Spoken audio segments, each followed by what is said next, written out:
Hello friends, welcome to इलाज study. इलाज study के प्लेटफॉर्म पे आप सभी का स्वागत है। तो जैसा कि आपको पता है, हम अपने कंप्यूटर के एमसीक्यू डिस्कस कर रहे हैं। तो आज का फर्स्ट क्वेश्चन आ गया हमारे पास, which refers to diagonal distance between two coloured pixels. अब यहाँ पे इसके बोलने का मतलब है कि ऐसी कौन सी चीज़ है जो रेफर करती है डायगोनल डिस्टेंस, है ना, diagonal distance between to colour pixels. अब हमें पता है पिक्सल क्या होता है, किसी भी डिस्प्ले डिवाइस की एक स्मॉलेस्ट यूनिट होती है पिक्सल। तो मान लो ये मेरे आगे एक मॉनिटर स्क्रीन आ गया। अब इसमें जो छोटे छोटे हमें दो डॉट्स दिखती हैं, ये क्या होते हैं, ये पिक्सल्स होते हैं बेसिकली, है ना। तो जो हमारा स्क्रीन होती है वो क्या होती है, कॉम्बिनेशन ऑफ पिक्सल, जिसको हम क्या बोलते हैं, रेजोल्यूशन भी बोलते हैं उसकी, है ना। तो सिंपली मान लो ये मेरे आगे सारे पिक्सल्स। तो अब यहाँ पे बोल रहा है कि अब दो कलर्स के बीच में, ठीक है, जो डायगोनली डिस्टेंस होगा। अब डायगोनली डिस्टेंस का मतलब है कि एक पिक्सल मान लो ये है और दूसरा पिक्सल मान लो ये है। अब इन दोनों के बीच का जो ये डिस्टेंस आता है, इसको हम क्या बोलते हैं। ठीक है, ये तो अभी काफ़ी दूर दूर बनाए हैं, पर एक्चुअल में ये काफ़ी नज़दीक होते हैं, है ना। तो सिंपल बोला है कि जो इन दोनों के बीच का जो डिस्टेंस होता है, इनको हम क्या बोलते हैं। तो याद रखना, ये आते हैं हमारे डॉट पिच के अंदर, ठीक है। क्योंकि अब ये दोनों क्या है, डॉट्स हैं। अब इन दोनों के बीच का जो डिस्टेंस होता है बेसिकली डायगोनल में, इनको हम बोलते हैं डॉट पिच। तो यहाँ पे क्या आएगा, हमारा option number second correct answer आएगा। नेक्स्ट क्वेश्चन आ गया, fill in the blanks is an input device that accept input when the user places a fingertip on a computer screen। अब यहाँ पे वो रहा है, ऐसा कौन सा डिवाइस है जो क्या करता है, हमारी फिंगर टिप से क्या करता है, सिंपली चलता है। ठीक है, इनपुट का मतलब है कि हम अपने फिंगर से क्या करते हैं, उसमें इनपुट होते हैं और वो काम करता है सिंपली। ठीक है, फॉर एग्जाम्पल जैसे हम मोबाइल फोन हो गया, फिर हमारी टच स्क्रीन आती हैं, तो ये सारे के सारे क्या होते हैं, हमारी फिंगर टिप्स के ऊपर काम करने वाले इनपुट डिवाइसेस होते हैं, है ना। तो यहाँ पे सिंपल एग्जाम क्या आ जाएगा आंसर इसका, टच स्क्रीन। ठीक है, जैसे हमारे मोबाइल क्या आ गया, आजकल तो लेटेस्ट लैपटॉप्स भी आ रहे हैं जिनमें क्या होता है, टच स्क्रीन पहले से ही इनेबल्ड होती है ना। तो यहाँ पे क्या, ऑप्शन नंबर डी हमारा करेक्ट आंसर। नेक्स्ट क्वेश्चन आ गया, ऑप्टिकल कैरेक्टर रिकॉग्निशन, जिसको हम बोलते हैं OCR is also known as. तो ओसीआर का दूसरा नाम पूछा है कि ओसीआर को हम क्या बोलते हैं।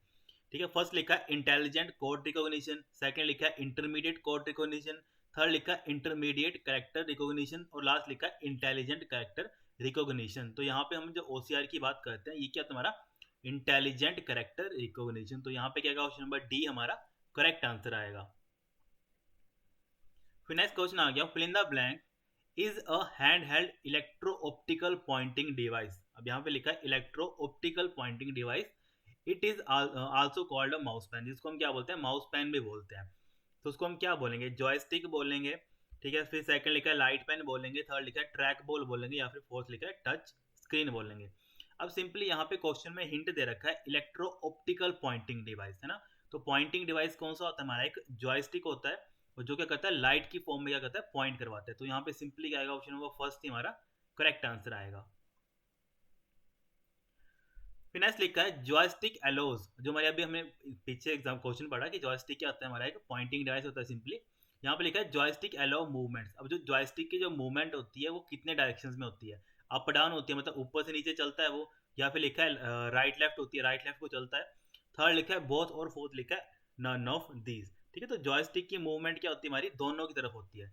या फिर ये नहीं लिखा तो लिखा है तो जॉयस्टिक कितना होता है, 360 डिग्री मूवमेंट कर सकता है। अब 360 डिग्री का मतलब क्या है कि वो पूरा का पूरा रोटेट कर सकता है, घूम सकता है ना, कहीं पे भी किसी भी डायरेक्शन में। तो यहाँ पे क्या आएगा, option number D both A and B. Next question आ गया, a basic touch screen has three main component. बोल रहा है कि हमारे जो टच स्क्रीन होती है उसके तीन मेन कंपोनेंट होते हैं। इट इंक्लूड टच सेंसर, जिसमें क्या आता है, हमारा टच सेंसर आता है, एक कंट्रोलर आता है, और थर्ड चीज पूछे कि तीसरी चीज क्या आती है ना। तो अब ऑब्वियसली कोई टच सेंसर होगा, उसका एक कंट्रोलर होगा, और साथ में हमें क्या चाहिए होता है, किसी भी चीज को कंट्रोल करने के लिए उसका ड्राइवर। तो यहाँ पे सिंपली क्या आएगा, option number third answer correct, कि हमें क्या चाहिए, जो हमारे टच स्क्रीन होते हैं उसके जो तीन कंपोनेंट होते हैं मेन, एक तो सेंसर होना चाहिए जो उसको सेंस करेगा, दूसरा आता है कंट्रोलर कि कैसे कैसे उसको कंट्रोल करवाना है, और थर्ड आता है हमारा ड्राइवर कि एक्चुअल में उसको समझाना ऑपरेटिंग सिस्टम को कि कैसे वो काम करता है वो टच स्क्रीन। ठीक है, तो यहाँ पे क्या आएगा, option number third correct answer.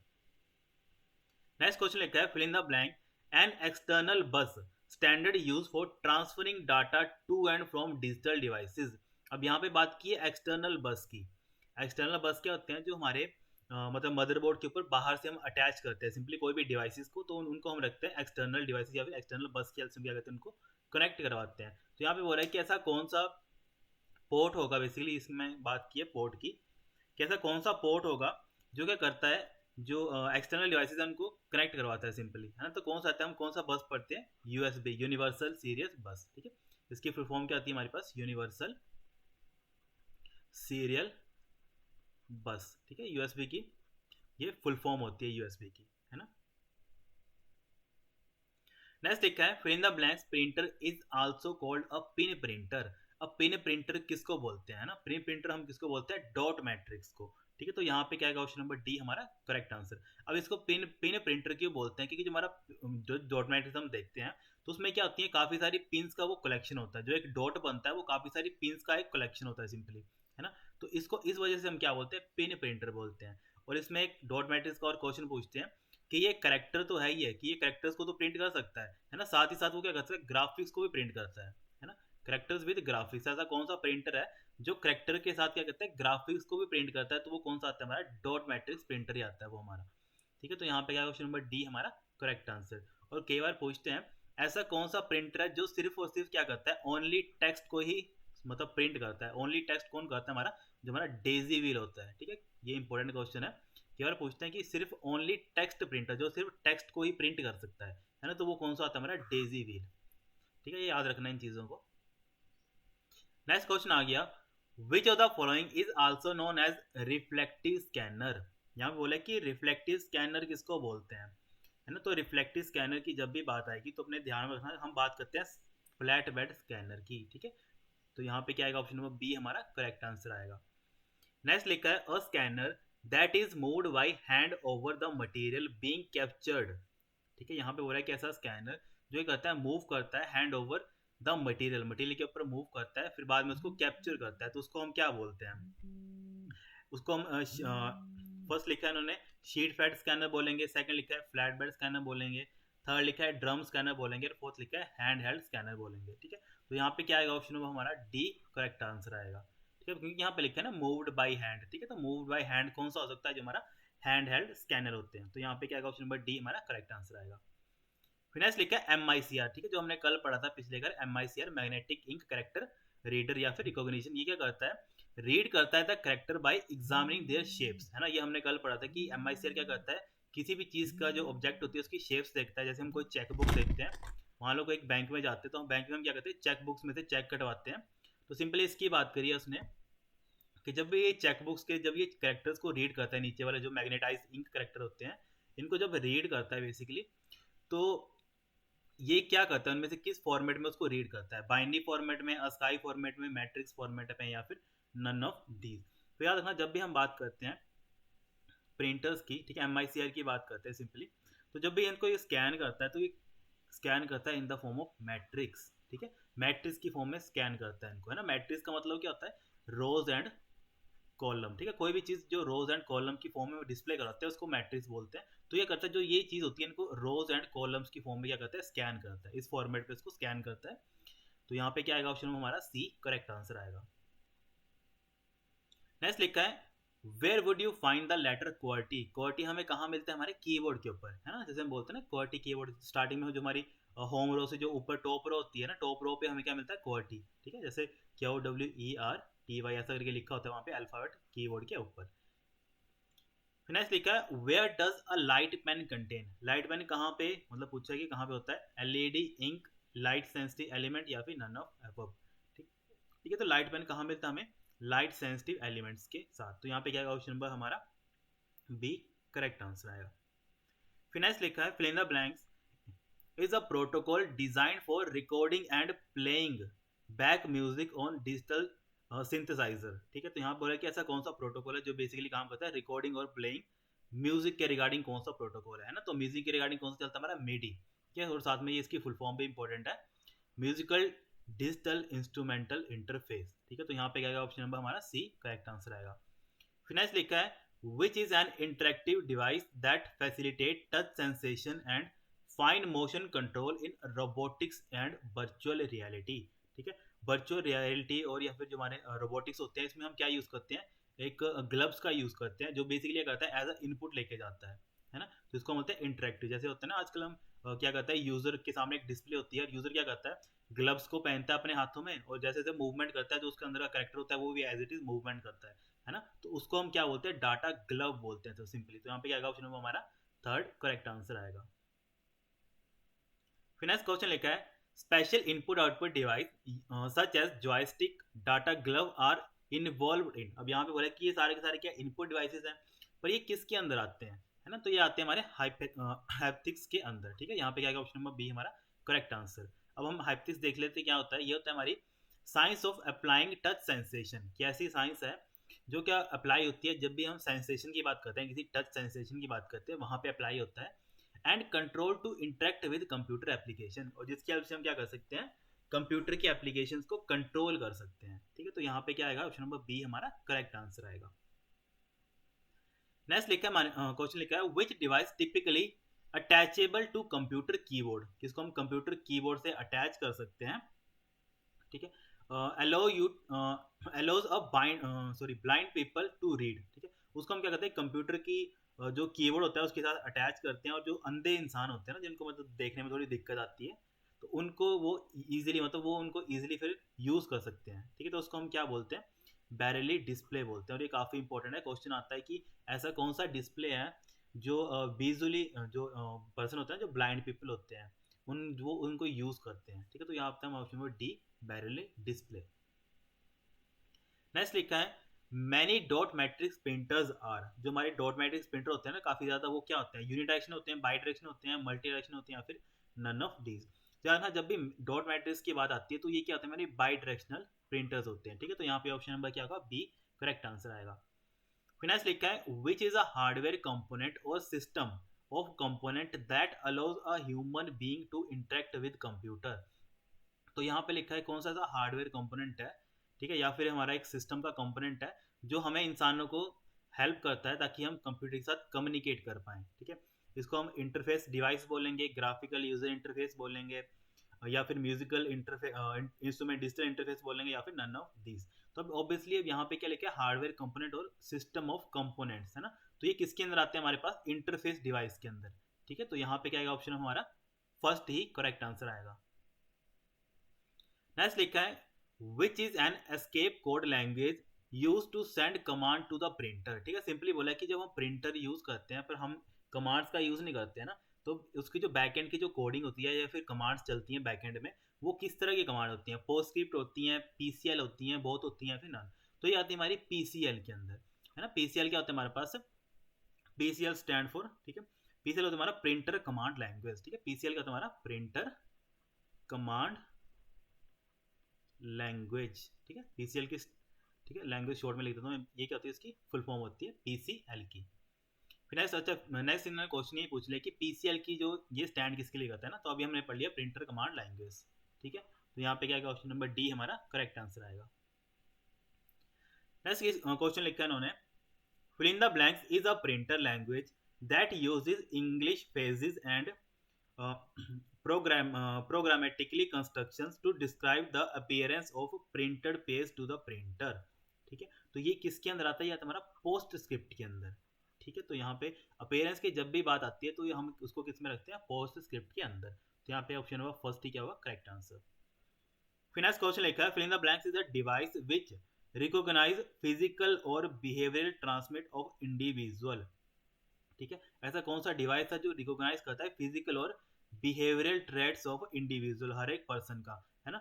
तो ये किसके अंदर आते हैं, हमारे पास बायोमेट्रिक सेंसर के अंदर, क्योंकि हर एक इंसान का क्या होता है, जो उसका फिजिकल रिकॉग्निशन होता है वो अलग होता है। ठीक है, जैसे हम फिंगर अपने जैसे फिंगर लॉक लगाता है कोई यूजर, है ना, तो उसमें क्या होता है, दूसरा बंदा उसको अनलॉक नहीं कर सकता है फिंगर लॉक को, है ना, तो वो किस तरह की सिक्योरिटी आती है, हमारी बायोमेट्रिक आती है ना। तो वही पूछा है कि ऐसा कौन सा डिवाइस है जो रिकॉग्नाइज करता है किसी मतलब फिजिकल या फिर behavioural traits of the individual, किसी एक अलग मतलब बंदे का कहता है जो उसकी फिजिकल कंपोनेंट्स हैं, या फिर जैसे फिंगर, हर एक पर्सन क्या करता है, जो उसका फिंगरप्रिंट होता है वो अलग होता है ना, तो उसको वो रिकॉग्नाइज करता है। ठीक है, तो उसको हम क्या बोलते हैं, बायोमेट्रिक सेंसर बोलते हैं।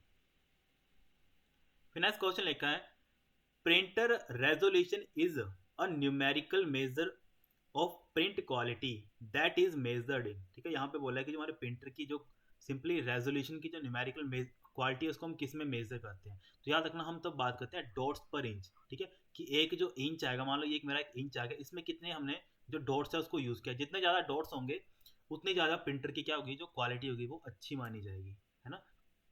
तो यहाँ पे क्या होगा, ऑप्शन नंबर डी हमारा करेक्ट आंसर आएगा। फिर नेक्स्ट लिखा है द टोनर और इंक इन लेजर प्रिंटर। ठीक है, हमें पता है हर एक प्रिंटर में क्या डलता है, इंक डलती है। तो यहाँ पे लिखा है कि जो टोनर या फिर इंक होती है लेजर प्रिंटर की, वो किस फॉर्मेट में होती है, वो हमेशा रखना, वो होती है मेरी ड्राई फॉर्मेट में।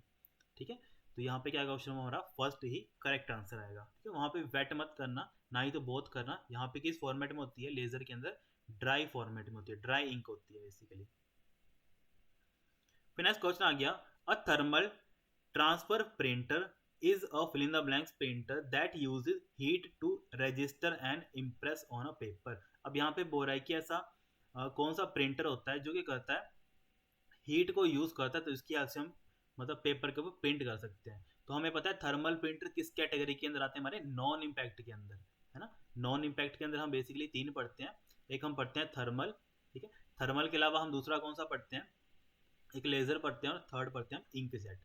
ठीक है, तो यहाँ पे क्वेश्चन बस घुमा के पूछा है कि ऐसा कौन सा थर्मल मतलब थर्मल प्रिंटर है जो प्रिंट करता है, और पूछा है कि किस तरह का प्रिंटर है जो यूज करता है इंप्रेशन मतलब पेपर में इंप्रेशन देने के लिए with the help of heat. ठीक है, यहाँ पे हीट की बात की है, तो हीट किसके रिगार्डिंग आता है, हमारा थर्मल प्रिंटर के रिगार्डिंग, है ना। तो यहाँ पे किस टाइप का है, यह आता है हमारा नॉन इम्पैक्ट प्रिंटर। ठीक है, तो यहाँ पे क्या ऑप्शन नंबर बी हमारा करेक्ट आंसर आएगा।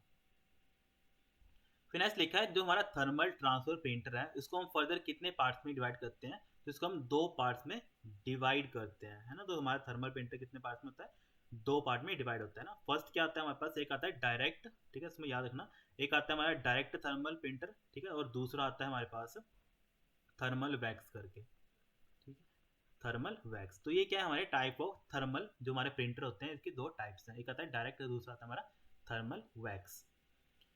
नेक्स्ट लिखा है हमारे पास जो हमारा डायरेक्ट थर्मल प्रिंटर है डज नॉट यूज, ये क्या किस चीज का यूज नहीं करता है, हीट का, कोटेड पेपर का, रिबन का, या फिर नन ऑफ दिस। तो ऑब्वियसली ये रिबन का यूज नहीं करेगा, है ना। जब कोई चीज हीटिंग से अपने आप को प्रिंट करवाती है तो वो रिबन का यूज क्यों करेगा, है ना। तो यहाँ पे simply option number third correct answer आएगा। फिर नेक्स्ट लिखा है which of the following type of printer uses a thermal transfer ribbon. ठीक है, यहाँ बोला कि जो हमारा थर्मल ट्रांसफर रिबन है that contain wax based ink. ठीक है, रिबन के अंदर किस तरह की इंक होगी हमारे पास, वैक्स बेस्ड इंक। ठीक है, तो ये बोल रहा है कि कौन सा प्रिंटर जो इसको यूज करेगा, तो बेसिकली हमने इससे पहले पढ़ा डायरेक्ट, तो वो तो इसको यूज नहीं करेगा, है ना, क्योंकि हमने उसमें पहले पढ़ लिया कि वो रिबन का यूज नहीं करता है। ठीक है, तो इसमें डायरेक्टली क्या आंसर आएगा हमारे पास, थर्मल वैक्स ट्रांसफर प्रिंटर जो क्या करते हैं, सॉरी थर्मल वैक्स जो हमारा ये होता है थर्मल प्रिंटर होता है बेसिकली, वो इसको यूज करता है। फिर नेक्स्ट क्वेश्चन आ गया, fill in the blanks is a device that performs a variety of functions that would otherwise be carried out by separate peripheral device, है ना। अब यहाँ पे बोल रहा है कि एक ऐसा डिवाइस है जो वैरायटी ऑफ फंक्शंस को क्या करता है, परफॉर्म करता है ना। तो वो किसके अंदर आता है हमारे पास, मल्टी फंक्शनल पेरिफेरल के अंदर। ठीक है, तो यहाँ पे क्या ऑप्शन हमारा बी करेक्ट आंसर आएगा। फिर नेक्स्ट लिखा इम्पैक्ट प्रिंटर्स आर, हमारे पास इम्पैक्ट प्रिंटर्स कौन कौन से हैं पूछा है, डॉट मैट्रिक्स, लाइन, या फिर डेजी, व्हील, या फिर ऑल ऑफ दीज। तो इसमें सिंपल हमारा आंसर आ जाएगा ऑल ऑफ दीज। ये सारे के सारे क्या होते हैं हमारे टाइप ऑफ इम्पैक्ट प्रिंटर। ठीक है, तो यहाँ पे आंसर आएगा हमारा ऑल ऑफ दीज।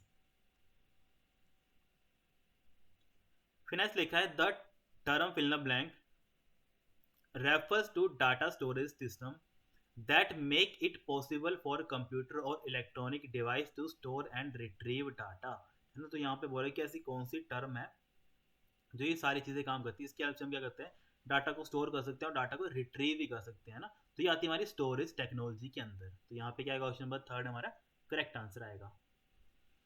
फिर नेक्स्ट क्वेश्चन लिखा है उन्होंने, fill in the blank is the time for the start of one storage device access to the time when the next access can be started. ठीक है, अब वही लिखा है कि ऐसा कौन सा टाइम होगा जब एक स्टोरेज डिवाइस स्टार्ट हुआ, ठीक है, उसने क्या किया, उसको एक्सेस किया किसी लोकेशन को या फिर किसी डाटा को, है ना, उस टाइम पे हम उसको क्या बोलते हैं, उसको उस टाइम को हम बोलते हैं एक्सेस टाइम। ठीक है, तो सिंपली हमारा ऑप्शन नंबर बी हमारा यहाँ पे करेक्ट आंसर आएगा। फिर नेक्स्ट लिखा है the memory unit that communicate directly with the CPU, जो हमारा मेमोरी यूनिट है जो डायरेक्टली कम्युनिकेट करता है सीपीयू के साथ, है ना, तो उसको हम क्या बोलते हैं, सेकेंडरी और ऑक्सिलरी मेमोरी, सेकंड लिखा है प्राइमरी और मेन मेमोरी, थर्ड लिखा है बोथ और फोर्थ लिखा है नन। तो हमें पता है जो डायरेक्टली कम्युनिकेट करता है सीपीयू के साथ वो कौन सी होती है, हमारी प्राइमरी या फिर मेन मेमोरी, है ना, जिसको हम क्या बोलते हैं, रैम बोलते हैं, random access memory. Next question आ गया, which memory stores large amount of data and the data can not be processed directly by the CPU। अब यहाँ बोला कि large amount of data हमें स्टोर करने की हमें क्या होता है, मतलब एलोकेट करता है कि हम यहाँ पे ज़्यादा से ज़्यादा डाटा स्टोर कर सकते हैं, पर वो डायरेक्टली कम्युनिकेट नहीं होता है सीपीयू के साथ, है ना। तो वो किसके अंदर आएगा, हमारा सेकेंडरी मेमोरी के अंदर, ठीक है। जैसे फॉर एग्जांपल जैसे हमारा हार्ड डिस्क आ गया, है ना, हमारा हार्ड डिस्क आ गया इसके अंदर, ठीक है, हार्ड डिस्क आ गया, इसके अलावा हमारा एसएसडी आ गई, सॉलिड स्टेट ड्राइव। तो ये सारी सारी किसके अंदर आती है, हमारी सेकेंडरी मेमोरी के अंदर।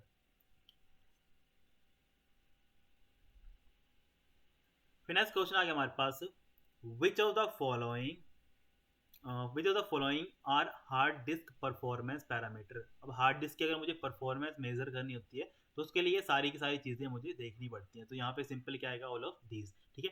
उसका सीक टाइम भी देखना पड़ेगा मुझे, उसका लेटेंसी पीरियड भी देखना पड़ेगा और उसका एक्सेस टाइम भी देखना पड़ेगा, तब हम क्या निकालते हैं, किसी हार्डवेयर की परफॉर्मेंस निकालते हैं। नेक्स्ट क्वेश्चन आ गया, a disk content that is recorded at the time of manufacturer. अब बोल रहा है कि ऐसा कौन सा कंटेंट है जो मैन्युफैक्चरिंग के टाइम पे रिकॉर्ड हो जाता है, and that can not be changed और इरेज्ड बाय यूजर। और उसको क्या करता है यूजर, ना तो चेंज कर सकता है ना तो उसको हटा सकता है ना। तो उसको हम क्या बोलेंगे, write only, read only, both A and B, या फिर नन ऑफ दीज। तो इसको हम किसके अंदर रखते हैं, रीड ओनली, ठीक है। अब जो चीज़ हम इरेज नहीं कर सकते बस उसको देख सकते हैं, तो उसको हम क्या बोलते हैं, read only. Hey guys, thank you so much. Have a great day.